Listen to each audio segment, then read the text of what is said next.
जैसा कि आप लोगों को ये विदित है कि यहाँ आंध्र प्रदेश स्टेट में लोकसभा के साथ साथ विधानसभा का भी आम चुनाव हो रहा है और आंध्र से लगा हुआ तेलंगाना स्टेट है, वहाँ पर केवल पार्लियामेंट के लिए, लोकसभा के लिए आम चुनाव हो रहा है। आंध्र प्रदेश के बारे में आप लोगों को मैं कुछ कहना चाहूँ तो उससे पहले मैं आपको ये भी बताना चाहती हूँ कि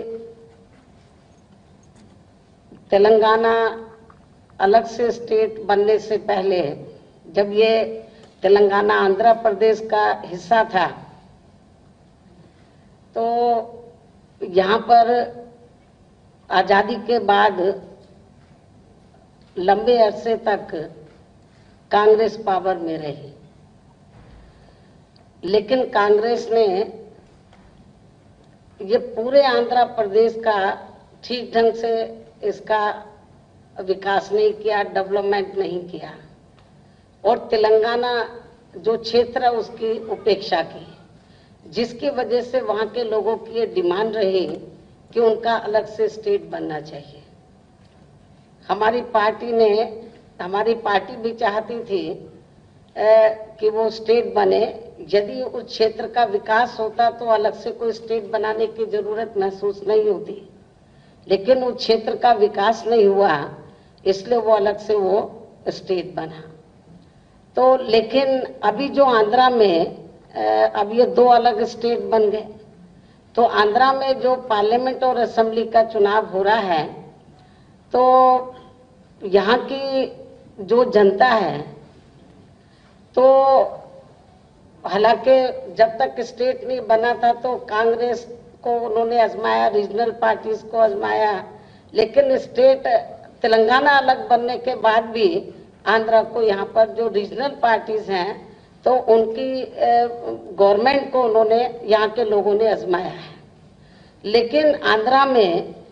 यहाँ की जनता को ना तो अच्छा लॉ एंड ऑर्डर मिला और ना यहाँ का डेवलपमेंट हुआ, और सेंटर में जो भी पार्टी पावर में रही तो वो आंध्रा के लोगों का वोट तो लेती रही, ये कह करके हम इसको स्पेशल स्टेट का दर्जा देंगे, लेकिन किसी ने भी नहीं दिया, ना कांग्रेस ने ना बीजेपी ने। तो आंध्रा के लोगों में बहुत गुस्सा है।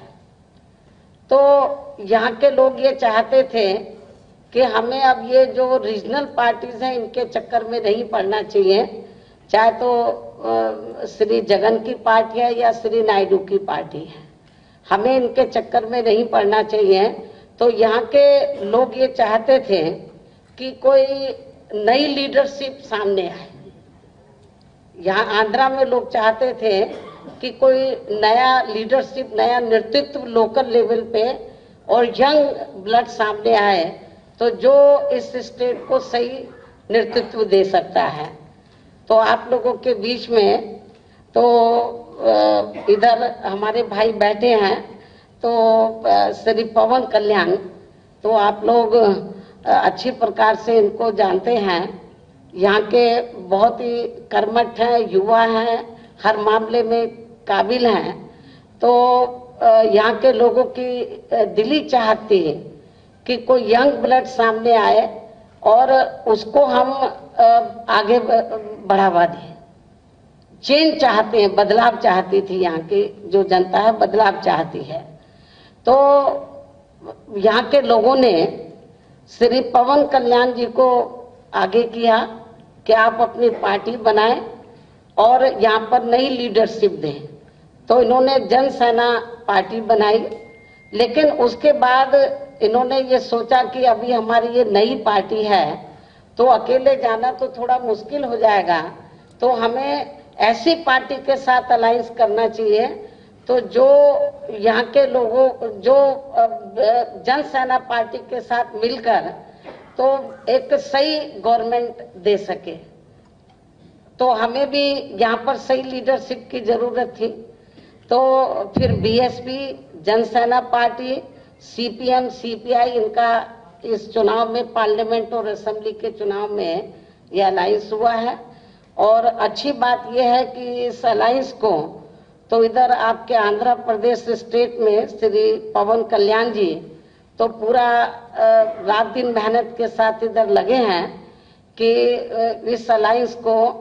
पार्लियामेंट और असेंबली में ये जो चुनाव हो रहा है यहाँ पर तो अच्छा रिस्पांस मिले, अच्छा रिजल्ट मिले। और मुझे पूरा भरोसा है कि यदि हमारे अलायंस को यहाँ पर एब्सोल्यूट मेजॉरिटी मिल जाती है और यहाँ गवर्नमेंट हमारी बन जाती है, तो फिर हमारा जो अलायंस है, हमारी पार्टी तो श्री पवन कल्याण जी को as a CM candidate, as a मुख्यमंत्री कैंडिडेट हम तो पहले से इनको मान के चल रहे हैं कि ये जो गठबंधन है इनको आगे इनको प्रोजेक्ट किया एज ए सीएम कैंडिडेट। और अलायंस को यदि एब्सोल्यूट मेजॉरिटी मिल जाती है तो अलायंस की तरफ से ये यहाँ आंध्र प्रदेश के मुख्यमंत्री के ये मुख्यमंत्री बनेंगे। और मुझे पूरा भरोसा है, क्योंकि यहाँ की जो पब्लिक है वो अभी थोड़ा साइलेंट है, वो सोच रही है कि क्या किया जाए। लेकिन मुझे ऐसा लग रहा है कि यहाँ की पब्लिक के थोड़े साइलेंट रहने की वजह से वो कुछ थोड़ा चेंज चाहते हैं, बदलाव चाहते हैं, और इसलिए वो लोग, यहाँ की जनता बड़ी गंभीर है। और मुझे पूरा भरोसा है कि जो BSP, Jana Sena party, CPM, CPI का जो अलायंस हुआ है ये सक्सेसफुल होगा,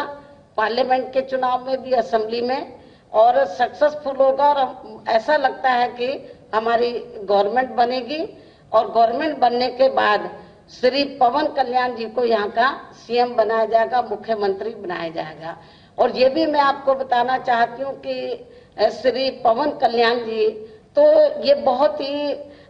सोशल नेचर के हैं। ये चाहते हैं कि जनता को जो है आगे बढ़ने का मौका मिलना चाहिए, डेवलपमेंट होना चाहिए। और इसके लिए ये मुझे ये जब जानकारी मिली कि ये अपने इंडिया में कई स्टेट में गए, तो यूपी में भी गए, तो इनको ये लगा कि बाबा साहब डॉक्टर अंबेडकर ने तो वो देश का संविधान बनाया और देश में जो खास तौर से जो वीकर सेक्शन के लोग हैं, एससी, एसटी, ओबीसी, उनके लिए उन्होंने बहुत बड़ा काम किया, मतलब। और आपके तेलंगाना में भी और आंध्रा में भी इनकी पॉपुलेशन बहुत ज्यादा है। तो जब इनको मालूम पड़ा कि उत्तर प्रदेश जो इंडिया का पॉपुलेशन के हिसाब से बड़ा स्टेट है, कि एक दलित वर्ग की लड़की जो है तो वो उत्तर प्रदेश की सीएम बनी है। मैं 4 बार वहां की सीएम रही, 4थी बार एब्सोल्यूट मेजॉरिटी हमारी पार्टी को मिली। हमने कोई अकेले चुनाव लड़ा था, एब्सोल्यूट मेजॉरिटी मिली। और जब एब्सोल्यूट मेजॉरिटी मिली तो हमारे ऊपर किसी का कोई प्रेशर नहीं था। तो बाबा साहब डॉक्टर अंबेडकर जो चाहते थे, मान्यवर श्री कांशीराम जी जिन्होंने इस पार्टी की नींव रखी, तो उनकी सोच के मुताबिक मैंने उधर अकेले वीकर सेक्शन का ही नहीं बल्कि जो अपर कास्ट के में से जो गरीब लोग हैं उनका भी, जो किसान हैं, बेरोजगार हैं, सभी सेक्शन का, जो विभिन्न क्षेत्र में लोग जो लोग काम कर रहे हैं, उन सबके हितों का ध्यान रखा। और जिन्होंने अपने देश का आईन बनाया, संविधान बनाया, उनको पूरा आदर सम्मान दिया, जिनको पूर्व की सरकारों में जिनकी उपेक्षा की गई थी। तो इनको ये लगा कि भाई आंध्रा में भी कुछ डेवलपमेंट होना चाहिए, बढ़िया लॉ एंड ऑर्डर होना चाहिए। तो ये अपने कंट्री में कई स्टेट में गए, यूपी में भी गए। तो बाद में जब ये इनसे अलायंस को लेकर बातचीत हुई लखनऊ में, तो इन्होंने बताया कि मैं बहुत प्रभावित हुआ लखनऊ में आकर, जो लखनऊ यूपी का कैपिटल है, कि इधर जो बाबा साहब डॉक्टर अंबेडकर मान्यवर श्री कांशीराम जी के नाम पर जो स्मारक बने हैं और जो यहाँ का जो महानगर का जो इसको डेवलप किया जिस तरीके से, तो ये पहला लखनऊ है, ये लखनऊ बिल्कुल बदल गया बीएसपी की हुकूमत में। तो इसलिए मैं आप लोगों को ये बताना चाहती हूँ, मीडिया बंधुओं को, और मीडिया के माध्यम से आंध्र प्रदेश के स्टेट को भी मैं अपना मैसेज कन्वे करना चाहती हूँ कि आंध्र प्रदेश की जो स्टेट की जो जनता है तो उनको अपना वोट डिवाइड नहीं करना चाहिए एक तरफा, क्योंकि आप लोग जिनको जो यहाँ की रीजनल पार्टीज हैं या नेशनल पार्टी जो चुनाव लड़ी उनको आजमा चुके हैं, उनको मौका दिया आप लोगों ने। तो मेरा मीडिया के माध्यम से आंध्र प्रदेश स्टेट की जनता से यह अपील है कि वो एक मौका श्री पवन कल्याण जी को भी जरूर दें, हमारे अलायंस को जरूर यहाँ पे एक मौका दें और हमारी गवर्नमेंट बनाए। और जब गवर्नमेंट बन जाती है तो मुझे पूरा भरोसा है ये यूपी के पैटर्न पर चलकर तो सर्वजन हिताय और सर्वजन सुखाय की ये गवर्नमेंट इधर जरूर यहाँ पर चलाएंगे। और इसके साथ ही मैं इनको ये भी आंध्रा के लोगों को ये भी मैं विश्वास दिलाना चाहती हूँ, यहाँ के स्टेट के लोगों को मीडिया के माध्यम से, कि अभी इस समय क्योंकि पार्लियामेंट का भी चुनाव हो रहा है और पूरे देश में खास तौर से क्योंकि पूरे देश के अंदर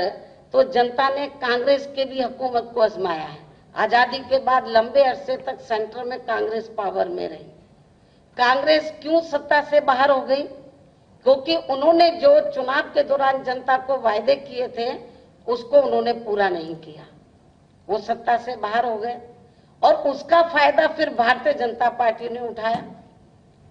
भारतीय जनता पार्टी ने पिछले लोकसभा चुनाव में सन 2014 में जब लोकसभा का चुनाव हुआ तो बीजेपी ने बड़े बड़े वायदे किए, लेकिन जब वो पावर में आ गए तो उन्होंने अपने लगभग पूरे 5 वर्षों के अंदर अपने वायदों को पूरा नहीं किया, अपने वायदों को पूरा नहीं किया और वायदों पर से जनता का ध्यान डाइवर्ट करने के लिए तो वो दूसरे मुद्दों की तरफ जनता का ध्यान डाइवर्ट कर दिया। तो ऐसी स्थिति में क्योंकि जनता जो है नेशनल लेवल पे सेंटर की गवर्नमेंट के मामले में तो कांग्रेस को भी आजमा चुकी है और बीजेपी को भी। जनता जो है सेंटर में भी तब्दीली चाहती है पूरे कंट्री में, तो पूरे कंट्री के लोग चाहते हैं कि सेंटर में ऐसी पार्टी पावर में आनी चाहिए तो जिससे लोगों का वेलफेयर हो, अपना कंट्री सेफ रहे, वेलफेयर हो, ऐसा जनता चाहती है। और तो इसलिए मेरा तो यही कहना है कि यदि सेंटर में हमें सरकार बनाने का मौका मिलता है तो हम लोग तो हमारा ये मानना रहा है कि हम लोग कहते बहुत कम है, करके दिखाने में ज्यादा विश्वास रखते हैं।